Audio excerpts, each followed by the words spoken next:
Oke, Assalamualaikum warahmatullahi wabarakatuh dan selamat pagi adik-adikku semua. Apa kabarnya hari ini? Semoga baik-baik saja, semoga sehat semua dan tetap semangat. Jadi kali ini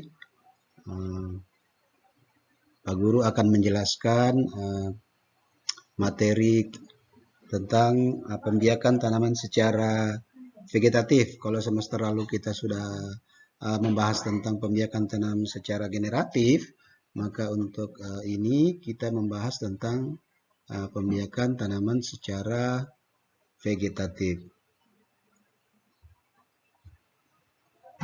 Nah, untuk materi ini, adapun standar kompetensinya yaitu membiarkan tanaman secara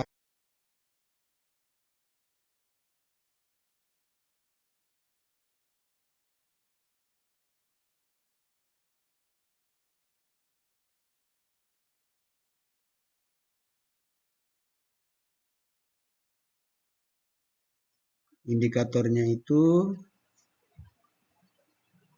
satu, keuntungan dan kelemahan dari pembiakan secara vegetatif diidentifikasi dengan tepat. Kemudian faktor-faktor yang mempengaruhi keberhasilan pembiakan vegetatif diidentifikasi dengan tepat. Kemudian organ tanaman untuk perbanyakan vegetatif diidentifikasi sesuai prosedur. Kemudian yang keempat, berbagai teknik pembiakan tanaman secara vegetatif dapat dideskripsi beserta contoh dan tanamannya. Oke. Adapun tujuan pembelajaran kita pada hari ini yaitu siswa atau adik-adik dapat mengidentifikasi keuntungan dan kelemahan dari pembiakan secara vegetatif. Kemudian dapat mengidentifikasi faktor-faktor yang mempengaruhi keberhasilan pembiakan vegetatif. Kemudian dapat mengidentifikasi organ tanaman untuk perbanyakan vegetatif. Berikutnya dapat mendeskripsikan berbagai teknik pembiakan tanaman secara vegetatif serta contoh tanamannya. Nah, berikut materi ajar itu. Sekarang kita masuk di materi ajar ya, adik-adik. Jadi materi ajar kita konsep dasar pembiakan tanaman secara vegetatif. Jadi konsep dasarnya. Nah, pembiakan tanaman secara vegetatif itu dibagi menjadi dua, yaitu pertama, pembiakan vegetatif secara alami. Nah, pembiakan vegetatif secara alami ini artinya pembiakan tanaman atau perbanyakan tanaman, misalnya dari satu tanaman menjadi lebih dari satu, dua, atau tiga, dan seterusnya, tanpa campur tangan manusia. Nah, ini artinya itu tumbuh sendiri. Nah, kemudian kalau untuk yang kedua, pembiakan vegetatif secara buatan, itu berarti yang buat itu kita atau manusia. Nah, itu bedanya. Nah, kita membahas yang pertama ini. Apa itu pembiakan vegetatif? Jadi kita menjelaskan kembali, pembiakan vegetatif itu artinya perbanyakan tanaman dengan secara tidak kawin. Beda dengan generatif yang lalu, nah itu lewat biji. Kalau yang ini tanpa biji, tapi bagian daripada tumbuhan itu sendiri. Nah, contoh pembiakan tanaman secara vegetatif itu seperti tunas. Nah, itu tunas contohnya. Ada tanaman yang bertunas. Kemudian umbi. Umbi itu yang ada di dalam tanah. Kemudian geragi. Ada juga namanya geragi atau stolon. Jadi geragi atau stolon atau yang menjalar, tanaman yang menjalar ke atas. Kemudian ada juga spora. Nah, spora itu terdapat pada tanaman paku atau pakis yang sering dimakan itu. Nah, itu berkembang biak itu dengan spora. Jadi bukan dengan biji. Kemudian ada juga namanya rhizome. Rhizome itu jadi akar yang ditanam kembali. Nanti kita ada contohnya sebentar. Nah, sekarang kita masuk Kita jelaskan satu-satu ya. Yang pertama tunas. Apa itu tunas? Nah, contoh tanaman yang berkembang biak dengan tunas. Nah, kita sudah tahu ya. Contohnya seperti cocor bebek. Cocor bebek itu salah satu jenis tanaman hias di mana pinggiran daunnya itu ada tanaman-tanaman baru atau bintik-bintik yang bisa ditanam kembali. Nah, daunnya itu contoh ini bukan daun cocor bebek ya, tapi saya cuma mau contohkan kalau untuk cocor bebek itu di pinggiran daunnya itu yang akan muncul tunas-tunas. Nah, ini yang akan dicabut kemudian kita tanam kembali. Nah, contoh yang lain tanaman bertunas itu seperti pisang, bambu, tebu, padi, dan lain-lain.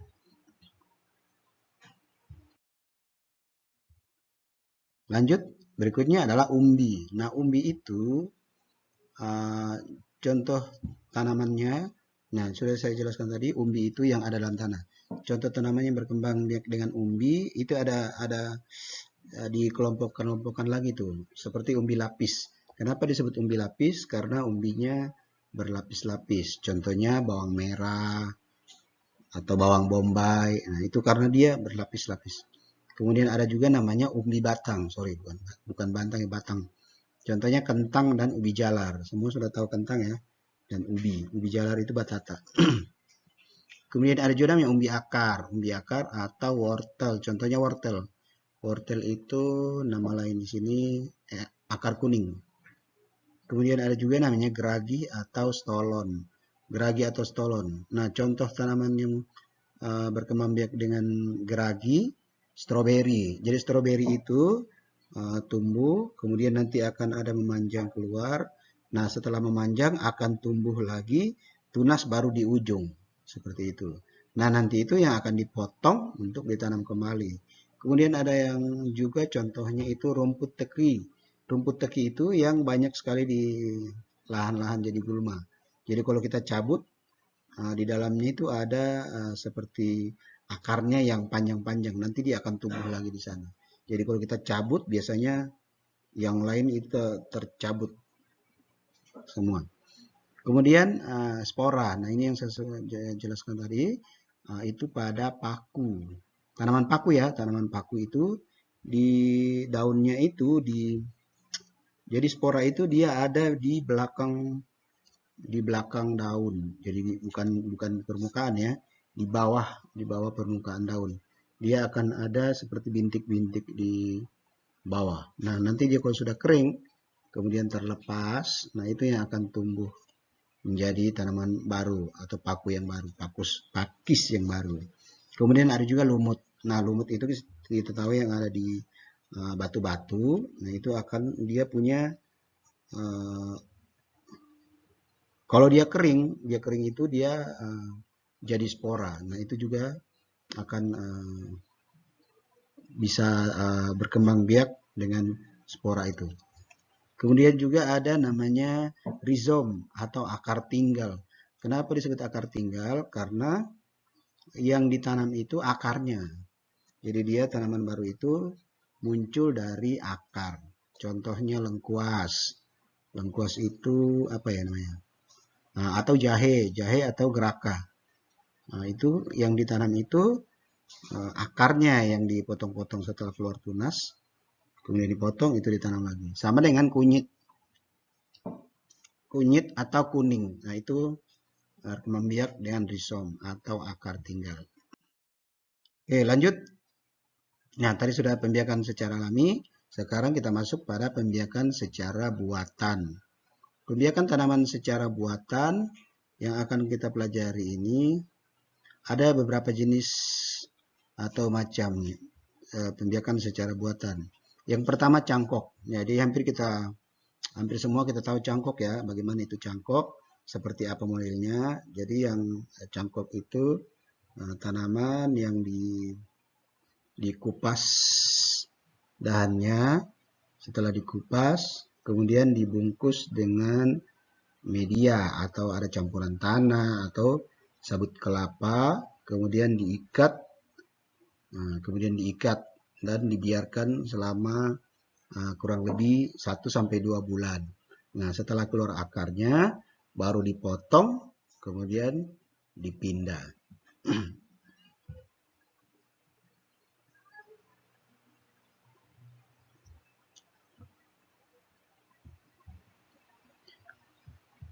Oke. Nah, ini beberapa contoh tanaman yang bisa dicangkok. Contohnya mangga, durian, rambutan, dan lain-lain. Kemudian berikutnya itu stek. Nah, stek itu adalah memotong bagian tanaman atau batangnya atau dahannya, atau memotong organ dari induk tanaman. Organ itu artinya bagian tanaman dengan menggunakan alat potong atau tanpa menggunakan alat potong. Setelah itu ditanam kembali. Contohnya seperti ini. Seperti ini ya. Kemudian kita potong atau pakai pisau atau cutter. Nah, potongannya itu yang kita ditancapkan ke media. Itu namanya stek. Nah, berikutnya ada jenis pembiakan yaitu sambung. Nama Inggrisnya grafting. Nah, apa itu sambung?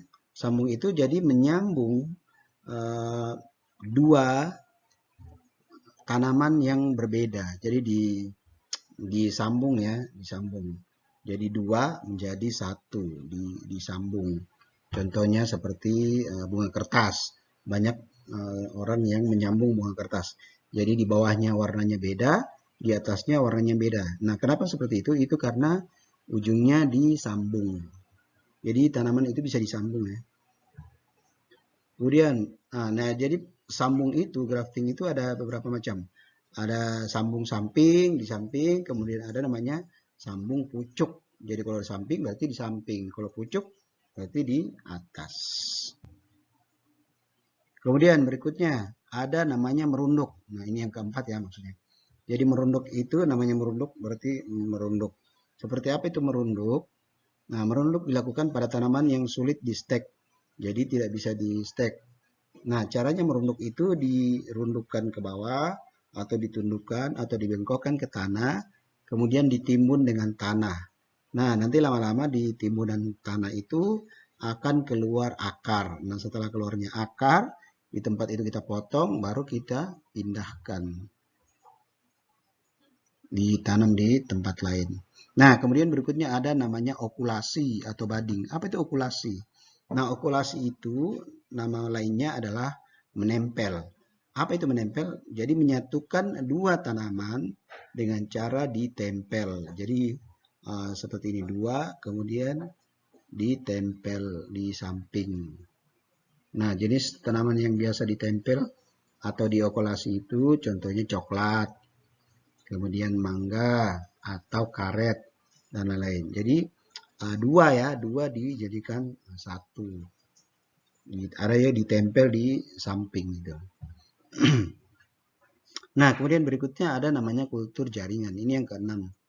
Nah, kultur jaringan ini dia menggunakan teknologi. Jadi ada alat khusus untuk membuat kultur jaringan. Jadi hanya mengambil bagian tanaman sedikit saja, kemudian ada campurannya, bahan-bahan kimia, kemudian cara pembuatannya itu di ruangan yang steril.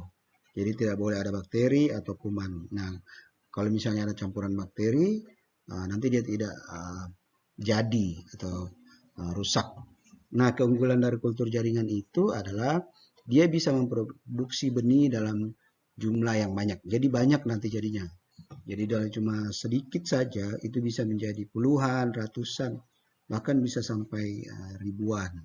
Jadi ini cocok digunakan untuk pembenihan. Jadi kita mau untuk dapat bibit yang banyak, nah kita bisa pakai cara kultur jaringan. Jadi itu ada 6 ya, ada cangkok, kemudian ada stek, sambung atau grafting, kemudian ada merunduk yang keempat, yang kelima ada okulasi, dan yang keenam ada kultur jaringan. Oke, lanjut ya.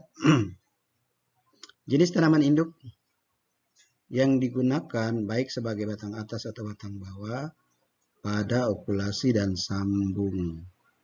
Nah, ini penjelasan ini tentang bagaimana tingkat keberhasilan. Jadi faktor-faktor yang menyebabkan pembiakan vegetatif itu bisa berhasil atau tidak. Yang pertama tadi adalah jenis tanaman induk atau tanaman tempat kita mengambil atau induknya itu untuk ditanam kembali, misalnya stek atau cangkok atau okulasi. Nah, itu jenis tanaman induk yang digunakan baik. Jadi baik ya sebagai batang atas atau batang bawah pada okulasi dan sambung. Jadi harus dalam kondisi baik. Kemudian yang kedua, keahlian dari seseorang. Dari keahlian dari seseorang yang membuat itu, jadi membuat ini. Itu juga adalah salah satu faktor. Contohnya misalnya, orang itu tidak tahu cara mencangkok, atau tidak tahu cara okulasi, atau menyambung. Nah, itu akan menyebabkan kegagalan pada pembiakan secara vegetatif yang dilakukan. Nah, itu faktor-faktor itu.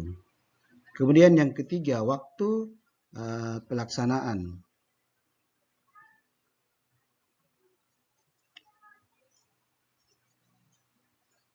Waktu pelaksanaan itu juga berpengaruh. Contohnya misalnya pada saat kita mencangkok, nah kita tidak bisa melakukan pada musim-musim tertentu. Misalnya pada musim hujan. Kalau musim hujan, dia akan biasanya busuk kalau kena air yang banyak. Nah, pada saat musim kemarau juga, nah biasanya itu kekurangan air, jadi harus dibuat pada waktu yang pas. Nah, kemudian yang keempat itu tentang media yang digunakan. Media apa yang digunakan? Apakah dia campurannya bagus? Contohnya campuran kompos dengan tanah atau kita menggunakan pasir. Nah, itu harus campurannya yang pas. Nah, kalau dia tidak pas, itu juga hasilnya tidak akan bagus atau kurang bagus hasilnya. Nah, ini ada 4 faktor-faktor yang mempengaruhi keberhasilan dalam pembiakan secara vegetatif. Nah, berikutnya ada teknik-teknik pembiakan secara vegetatif. Jadi bagaimana cara kita melakukan pembiakan vegetatif. Nah, ini saya akan menjelaskan beberapa contoh yang bisa kita lakukan atau bisa dilakukan atau dipraktekkan. Yang pertama itu cangkok. Jadi melakukan cangkok ini tidak terlalu sulit atau gampang. Nah, bagaimana cara melakukan cangkok itu? Pertama, memilih batang induk yang tidak terlalu tua dan tidak terlalu muda.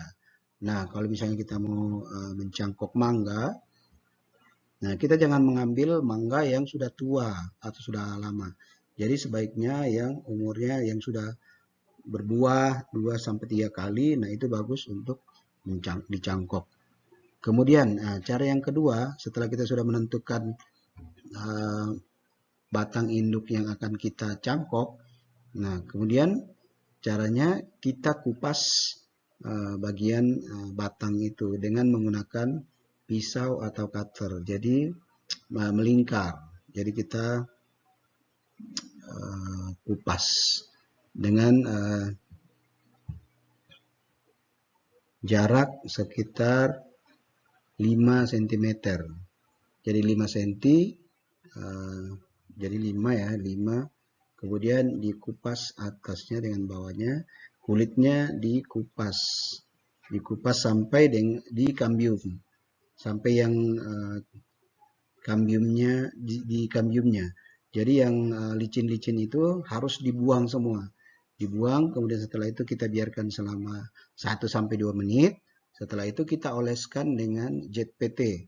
Nah, jet PT itu dioleskan di atas. Jadi atas, karena kita kupas bawah dengan atas ya. Jadi bagian atas itu yang kita oleskan dengan jet PT. Nah, apa itu jet PT? Jet PT itu adalah zat perangsang tumbuh. Ini banyak dijual di toko-toko pertanian. Ada yang bentuknya cairan, ada yang bentuknya seperti bubuk. Nah, kemudian dicampur dengan air. bentuk pasta, baru kemudian kita oleskan. Nah, ini supaya ini tujuannya merangsang keluarnya akar. Jadi akarnya nanti cepat keluar kalau kita pakai cat ini. Setelah itu, setelah kita oleskan itu, kemudian kita bungkus. Jadi batang itu dibungkus dengan media atau menggunakan sabut kelapa. Jadi ya, sabut kelapa itu kita taruh medianya, kemudian batang itu kita bungkus. Setelah itu kita bungkus dengan plastik transparan. Nah, setelah terbungkus itu, kemudian kita ikat dengan tali rafia dari atas sampai bawah dan harus rapat, jadi supaya air tidak banyak yang masuk. Nah, berikutnya setelah cangkok, cara yang mudah kita lakukan itu adalah stek. Nah, stek itu ini yang paling gampang ya. Jadi stek itu cuma memotong kemudian memindahkan. Nah, bagaimana cara kita melakukan stek? Pertama, memilih batang. Nah, jadi stek itu ada beberapa macam juga ya. Ada stek batang, ada juga namanya stek daun. Ada namanya stek daun. Bagaimana caranya? Kita pilih batangnya atau daunnya akan kita stek. Kemudian setelah itu kita potong batang atau daun itu. Nah, kalau mau lebih bagus lagi, kita oleskan jet PT. Nah, setelah itu ditancapkan, batangnya ditancapkan atau daunnya diletakkan di media yang telah disiapkan.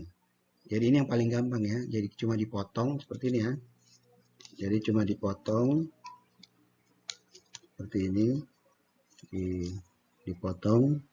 Jadi boleh tanpa pisau, tapi lebih bagus menggunakan pisau atau cutter atau pemotong. Nah, setelah itu, nah ini yang langsung ditancapkan. Nah, ini langsung ditancapkan ke media. Nah, ini nanti akan tumbuh akar di sini. Nah, berikutnya cara melakukan okulasi. Nah, okulasi itu ada beberapa cara. Yang pertama, buat bidang okulasi pada batang bawah dengan lebar 1,5 cm dan panjang 2 sampai 3 cm pada ketinggian kurang lebih 20 cm dari permukaan tanah. Jadi dari bawah, dari permukaan tanah. Jadi contohnya ini ya. Jadi ini batangnya. Jadi sekitar 20 cm ke atas itu kita buat bidang okulasi. Jadi di situ kita akan membuat, jadi kulitnya itu kita buka seperti huruf T. Jadi huruf T ya. Jadi dibuka panjangnya sekitar 2 sampai 3 cm, kemudian lebarnya 1,5. Jadi nanti akan terbuka di sini. Seperti itu. Nah, kemudian setelah itu kita akan mengambil mata entris atau batang atas atau sambung untuk menempel ini. Nah, kemudian sama seperti itu. Kita ambil potongnya 2 sampai 3 cm untuk ditempelkan nanti di lubang yang telah kita buat seperti bagian A. Mata entris itu atau mata daun. Jadi ada seperti bintik-bintik di tanaman yang lain yang akan kita tempelkan. Nah, kemudian yang ketiga, tempelkan mata entris ke bidang okulasi yang telah dibuat, kemudian dibungkus dengan plastik es atau diikat dengan plastik es atau polyethylene. Nah, nama lainnya pembungkusnya itu namanya polyethylene. Dari bawah, jadi dari bawah ke atas dengan tujuan agar tidak kemasukan air. Seperti itu. Oke, jadi kita masuk pada yang cara berikutnya, yaitu cara yang keempat lewat cara grafting atau disambung. Nah, apa itu sambung? Jadi menyatukan dua tanaman jadi satu. Nah, bagaimana cara yang satu? Memilih batang bawah dengan batas atas yang diameternya sama. Saya sudah jadi batang bawah dengan atas itu batangnya harus sama. Jadi tidak boleh atasnya besar, bawahnya kecil. Nanti tidak nyambung. Kemudian yang kedua, batang bawah itu dipotong 20 sampai 25 cm. Nah, yang di atas itu 7 sampai 10 cm. Jadi dia lebih pendek. Nah, yang bagian bawah dibelah. Di tengahnya dibelah. Jadi modelnya seperti huruf V. Kemudian sama yang di atas. Di atas itu pangkal bawahnya disayat kiri dan kanan. Nanti akan disambungkan. Batang bawah dengan atas itu disambungkan. Jadi nanti jadinya seperti ini. Nah, jadi seperti ini ya. Jadi ini namanya menyambung. Setelah tersambung seperti ini, kemudian kita ikat dengan plastik. Setelah itu dibungkus dengan plastik transparan atau disungkup, ditutupi ya, sambungannya itu ditutup dari atas. Nah, kenapa gunanya ditutup seperti itu? Gunanya itu untuk mengurangi penguapan. Jadi air dari tanaman itu tidak cepat habis. Seperti itu. Nah, itu ada 4 cara ya yang bisa kita praktekkan di rumah. Apakah menggunakan stek, cangkok, grafting, sambung, atau okulasi, atau menempel. Seperti itu. Jadi silakan adik-adik boleh mencoba ini. Dari 4 ini silakan coba mana yang bisa. Nah, tugasnya adik-adik nanti adalah kita ambil yang mudah saja ya, yaitu stek. Nah, tadi sudah dijelaskan stek itu gampang saja. Kita pilih, silakan pilih tanamannya. Jadi tinggal dipotong saja seperti ini. Dipotong, kemudian ditancapkan di media seperti ini, di tanah ya, tanah yang subur, campuran pupuk dengan tanah itu. Nah, lebih bagus tanaman yang adik-adik pilih itu jenis tanaman hias saja. Tanaman hias seperti puring. Tahu tanaman puring ya? Puring itu bahasa Gorontaunya polohungo. Nah, jadi nanti praktiknya di polohungo saja. Supaya nanti itu bisa dipakai kalau sudah jadi. Supaya tidak gagal, kamu bisa membuat 2 atau 3 tanaman. Jadi ditaruh di pot atau polybag atau di bekas tempat sabun atau plastik itu ditancap itu, tapi rajin disiram ya, setiap hari disiram supaya bisa bertumbuh. Nah, nanti hasilnya, cara pembuatannya, cara membuatnya boleh di video pada saat melakukan stek itu di video, kemudian dikirimkan lewat WA. Jadi kirimkan lewat WA, lewat Messenger Facebook juga boleh. Tugasnya nanti akan dinilai berhasil atau tidak. Jadi cukup sekian pertemuan hari ini. Atas perhatiannya adik-adik, Pak Guru mengucapkan terima kasih. Wassalamualaikum warahmatullahi, dan tetap semangat. Semuanya harus tetap semangat. Dalam situasi pandemi ini kita harus tetap semangat dan tetap senantiasa melakukan protokol kesehatan. Jadi kalau keluar kita harus pakai masker dan rajin mencuci tangan. Demikian, assalamualaikum warahmatullahi wabarakatuh.